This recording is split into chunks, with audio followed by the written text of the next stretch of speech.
Yo, what's going on, everybody? It is your boy Fitzmonk TV here, aka G-Lauren33. I am back here today with your My Hero Academia Chapter 306 review.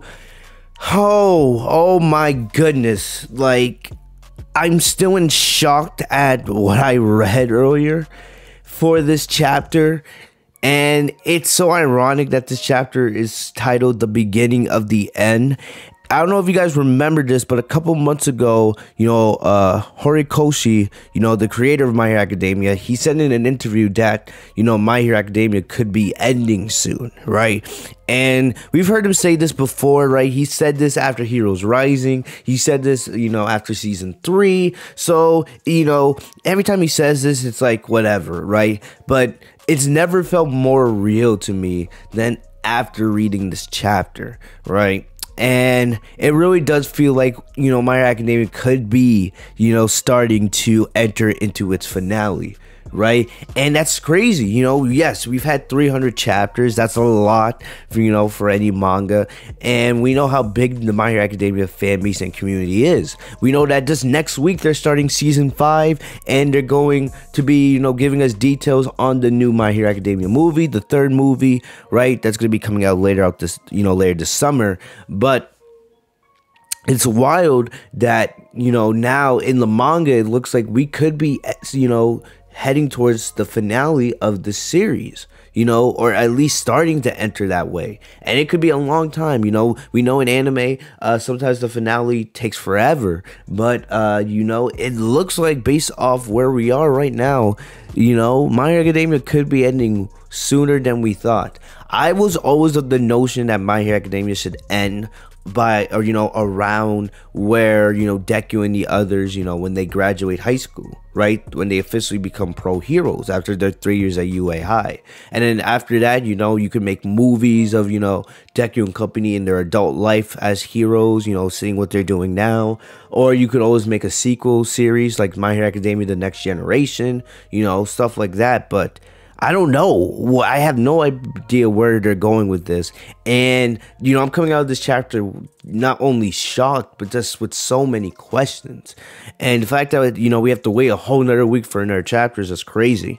So, we're going to get into the chapter. Like I said, this is the beginning of the end, right? And Deku does something, well, you guys should know just based off the title, but Deku does something very shocking. I'm not super surprised that he did it now, because I've always thought that, I could always see Deku doing something like this, with the power one for all, but I'm just shocked that they're doing it now. Right, so let's get into this. Enough of me speculating. So if you guys remember at the end of the last chapter, Deku was in the One for All realm talking with Nana and One for All's brother, and they were talking about how Deku wants to save Shigaraki, right, and not have to kill him unless he doesn't have to, because he believes the power One for All is meant for saving, not killing, right? And then the chapter ended with One for All's brother looking at the 2nd and 3rd user and saying you need to acknowledge Deku as the wielder of One for All. And we all know the 2nd user looks a lot like Bakugo from the back, but we have no idea who it is. So getting into the chapter, it starts with All Might's internal monologue. He says that although he didn't hear Deku's words, he could feel them, and he could feel that the conversation with the predecessors, was talking about the truth from One for All and the conflict, of his teacher Nana.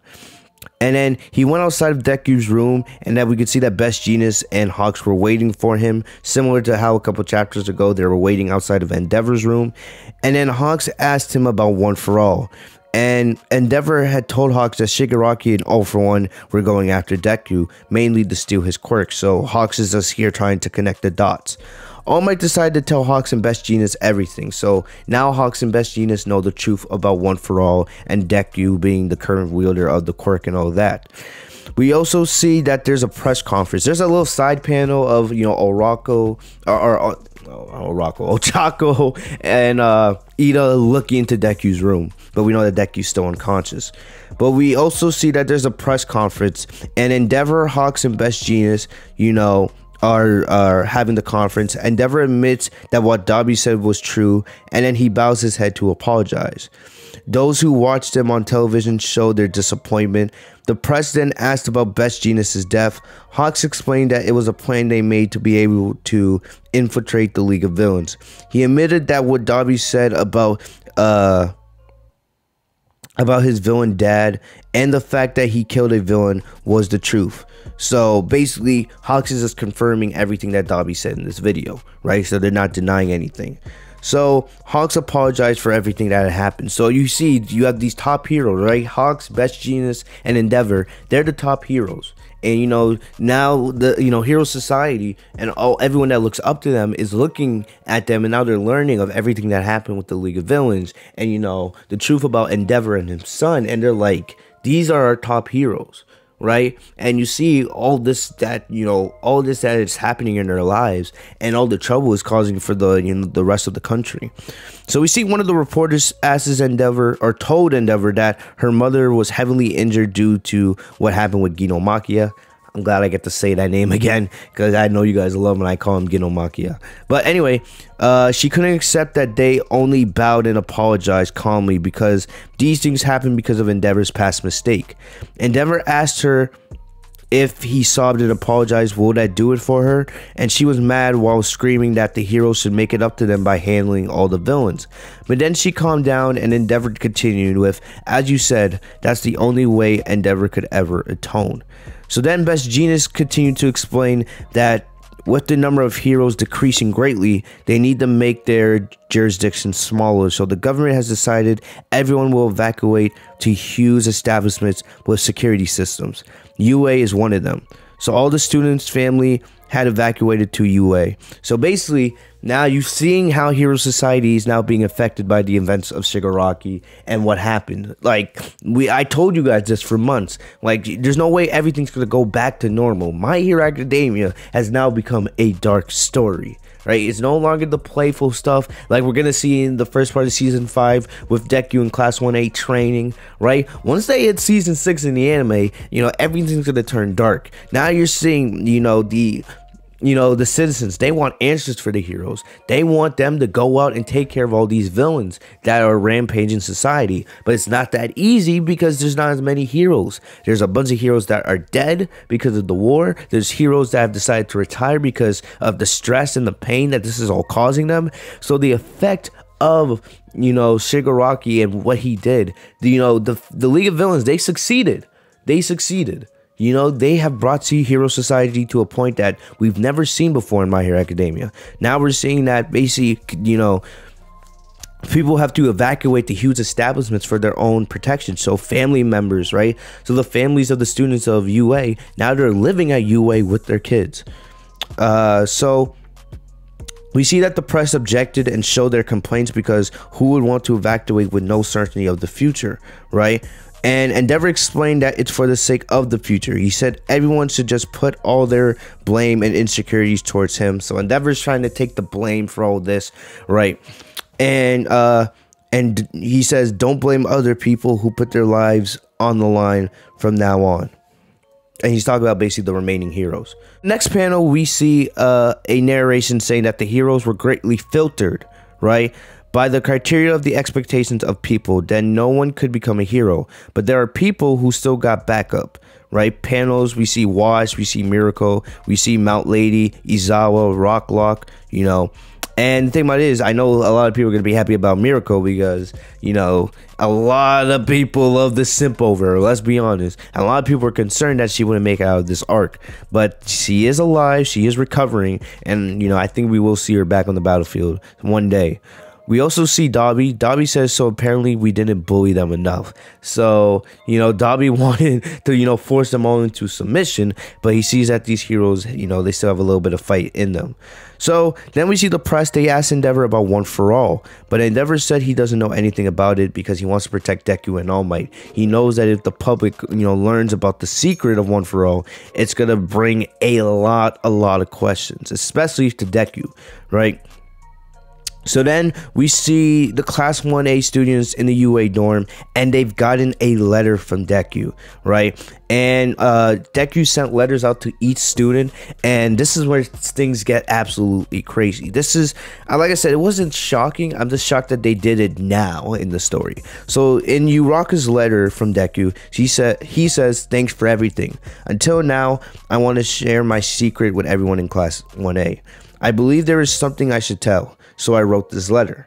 My power is a special power I received from All Might, and Shigaraki and All For One were coming after me, and that's why I can't." And then we get another narration beside Uraka's panel saying that if what it takes to be called a hero is someone who should not be worried when walking tough and difficult roads, then when they're in pain, who will ... And then we see Uraka says, "So stupid," right? And, you know, you could see the pain in Uraka's eyes. She's not crying, but you could see her slamming the letter into her head. And, you know, you could tell she's emotional right now. So, you know, Deku has now left UA. He's left class 1A. He's left his friends behind. And, you know, we all know the relationship between Uraka and Deku is special. And we all believe that that's a relationship that could turn romantic one day. And, Uraka, remember, she locked her feelings for Deku behind, a long time ago, but those feelings were still always there. They just decided never to act on them. So you could see, the way Uraka responds to this, man, it's going to be very interesting to see what happens going forward. Because now that Deku's no longer in UA, right? Now that he's chosen to leave, how does Class 1A continue? Right? How do they go on knowing that one of their strongest classmates is no longer there with them? He's decided to, go his own way. And they also now know his secret. Well, his secret's not really a secret anymore, but now they know that Deku had one for all and he got that power from All Might. So this is a lot of information.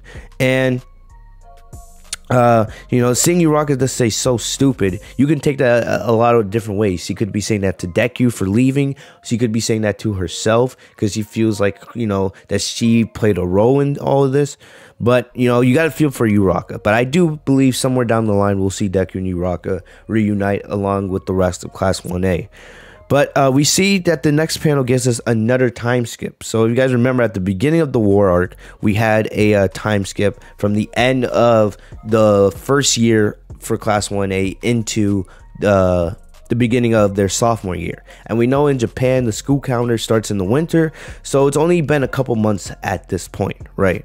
When I first read this, I was like, all the way to April, but I had to remember that, the Japanese school calendar is different than us. We start at the end of the summer. They start at the middle of the winter. So, but the narration says that Deku had left U.A Academy. And in the last panel, we see Deku standing, right? He's standing on a rooftop looking over the city, and it looks like he has Gran Torino's cape on, and we've seen a lot of images, we've seen color spreads of Deku wearing Gran Torino's cape, right? And this is really some long-term storytelling here from Horikoshi, man. They've been teasing that cape thing forever, and it looks like it's finally going to become a reality. And the last thing is Deku saying big villain. And if you guys remember that, that's a huge reference to the beginning of the show where Deku sees Bakugo, and Bakugo's fighting a villain, and Deku says big villain. So this is telling you that we are in the beginning of the end. Deku has gone full vigilante mode, right? And I don't know where Deku's going from here. I don't. Where is he gonna train? Because he still has a long way to go to master all the other quirks, right? Where's All Might? Right? Is All Might with Deku? Is All Might still at UA? What is All Might's reaction to everything Deku's doing? Also, where's Todoroki and Bakugo? And we noticed that we don't get to see Todoroki and Bakugo's reaction, especially Bakugo's reaction, because Bakugo knew Deku's secret before anybody else, right? So what is Bakugo's reaction to Deku leaving, And what happened? Did Gran Torino pass away in the last couple months? Is that why Deku's wearing his cape now? We did see Gran Torino waking up. And remember last chapter, Nana did say, tell Gran Torino I'm sorry when you see him. But all of a sudden, to see Deku wearing Gran Torino's cape, it looks like, it's just like, Did Gran Torino, was he not able to recover from his injuries? Like, what happened? So there's a lot of questions we need to answer. What's the future of Class 1A now that Deku's left? Where is Deku going? Right? Who's with Deku? Does Deku have anybody with him? What led to Deku making this decision? Like, there's a lot of unanswered questions. And then just that last panel of Deku just saying big villain, man. I don't know how I feel about this. I don't. I'm gonna see where they go. It's huge character growth for Deku to make a decision this big. Remember, he's only 16 years old. He's not a 20-year-old vet in his prime. He's a 16-year-old boy. And you guys know, I've said it in the past. I didn't like how in the past the Deku, just because he has the power one for all, he puts the burden on himself. Remember, Bakugo said to Deku, you don't have to do everything alone. Right? But now it's like Deku hasn't learned that lesson. Deku's deciding he has to do this alone. He has to be the one to stop Shigaraki and All for One. Because now he's left 1A. So, it's going to be also interesting. Another question I got to ask. Will anybody go after Deku? Will Class 1A and the others try to, track Deku down and try to bring him back? There's so many unanswered questions coming out of this chapter. I don't know. It was a great chapter, but you can see, man, the big takeaways here. Hero Society will never be the same, right? Thanks to what happened with Endeavor, Hawks, and Best Genius after that press conference. And Deku's, journey, man, just took a huge turn left. And I have no idea what to expect, man. But it looks like we are, at least in, I guess we could call it the end game. I don't know, but, there's a lot going on right now with My Hero Academia, and I'm excited for it. I'm shocked. I don't know really how to feel about this decision by Deku. I don't. I'm going to wait for next chapter to see, if we learn more. And I know now people are starting to, point out the whole maybe Deku has All for One, or maybe Deku is All for One's son. I know a lot of people are bringing out those theories, so I don't know, man. I don't know, but this was a great chapter. I'm excited to see where they go. I'm in complete and utter shock reading this chapter. Very, very shocked. And it's gonna be interesting to see where they go from here, right? Also, before we leave, where the hell is All for One? Remember, we had the prison break going on. And now a couple months later, right, we're in April and Deku's leaving UA. We got to assume that the prison break was successful, and now All for One with the rest of the League of Villains are somewhere else. So, a lot. It's a lot to take in. A lot to take in, man. But, we'll see what happens next week with Chapter 307, man. This story just continues to get more and more wild. But I'm excited. I like what they're doing here, man. I just don't know how I feel about Deku's decision.